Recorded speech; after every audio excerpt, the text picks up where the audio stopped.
Hello बच्चों, let's read this question. The question says that a light ray falls on a glass surface of refractive index √3 at an angle 60 degree. The angle between the refracted and reflected rays would be. तो हमारा जो की concept होगा, की concept वो है कि concept कि the angle of incident is equal to angle of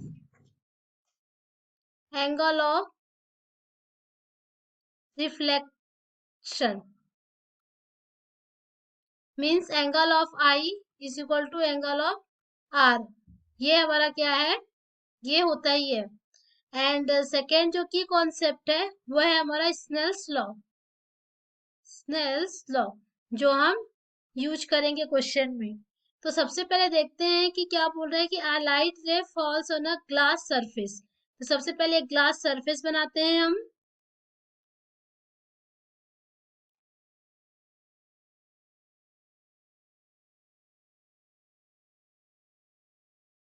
जिसकी रिफ्रैक्टिव इंडेक्स कितनी दी हुई है, √3। तो एक लाइट सरफेस पर फॉल हो रही है कितने डिग्री पर, एट एंगल ऑफ 60 डिग्री। तो 60 डिग्री पर ये फॉल हो रही है। तो सबसे पहले इसका हम नॉर्मल बना लेते हैं, क्योंकि नॉर्मल से 60 डिग्री होगा।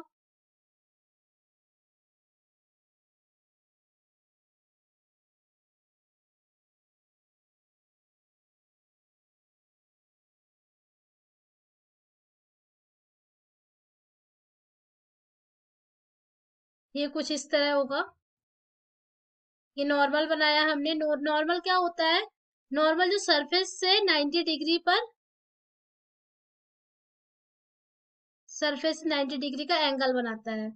तो जो इंसिडेंट ऑफ एंगल है ये हमारा कितना है, 60 डिग्री रे आ रही है। तो ये एंगल है हमारा 60 degree, angle I. The angle between the refracted and reflected raise. तो रिफ्रैक्टेड एंड रिफ्लेक्टेड, तो एक लाइट जब फॉल्स यहाँ फॉल हुई तो ये रिफ्लेक्ट हुई यहाँ से। तो ये एंगल हमारा कितना हो जाएगा, ये 60 होगा, क्योंकि की कॉन्सेप्ट में लिखा है the angle of I is equal to angle of R. तो ये एंगल हमारा कितना हो जाएगा, 60। ये एंगल भी हमारा कितना हो गया, 60 डिग्री। अब कुछ रेज क्या होती है, रिफ्रैक्ट होती है। रिफ्रैक्ट होती है मीन्स अपने पास से थोड़ा सा डेविएट होके वो सीधे निकल जाती हैं। ये तो हमको बताना है कि जो एंगल है between the refracted and reflected, हमको ये एंगल बताना है। ये कंप्लीट ये एंगल बताना है। इसको हमने लेट किया, ये कितना है, थीटा। अब चूंकि ये क्या है, एयर है, ये हमारा एयर है। तो इसका जो रिफ्रैक्टिव इंडेक्स होगा वो कितना होगा, म्यू इज इक्वल टू 1। सबसे पहले स्नेल्स लॉ के अकॉर्डिंग, स्नेल्स लॉ हम लिखते हैं। तो ये हो जाएगा 1 sin i is equal to √3 sin r। ये है हमारा रिफ्रैक्टेड रेज, ये दिस वन, ये है हमारा r। एंड ये जो हमारा है, ये reflection, the angle of incident is equal to angle of reflection. इसको यदि मैं r1 दे दूं नाम, r1, तो यहाँ मैं लिख दूं r1। तो ये आ जाएगा हमारे पास साइन आई कितना है, 60 डिग्री।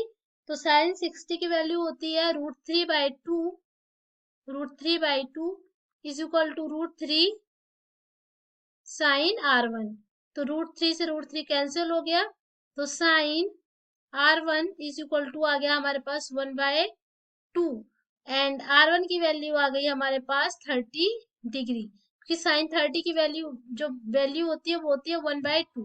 तो r1 इज इक्वल टू कितना आ गया, 30 डिग्री। अब हमको किसकी वैल्यू पता करनी है, थीटा, जो एंगल है हमारा, angle between the refracted and reflected raise. तो जो एंगल थीटा है वो हमको फाइंड करना है। तो angle theta is equal to कितना हो जाएगा, ये R1 इज इक्वल टू कितना आ गया हमारे पास 30 डिग्री। R1 आ गया हमारे पास 30 डिग्री। अब हम देखते हैं यहाँ से कि हमको पता है कि ये जो हमारा आएगा ये टोटल कितना है 180 एंगल। 180 का एंगल जो नॉर्मल है हमारा 180 का है, तो 180 इज इक्वल टू लिखें यदि हम इसको तो कितना कितना लिखें 60 प्लस थीटा प्लस 30। तो यहां से आ गया हमारे पास 180 minus 90 is equal to theta. तो थीटा की वैल्यू कितनी आई हमारे पास 90 डिग्री। 90 डिग्री आई, तो जो थीटा की वैल्यू है हमारी वो कितनी आई 90 degree. Means the angle between the refracted and reflected raise will be 90 degree. I hope तो ऑप्शन हमारा डी जो है करेक्ट है। I hope you understood it well. Thank you.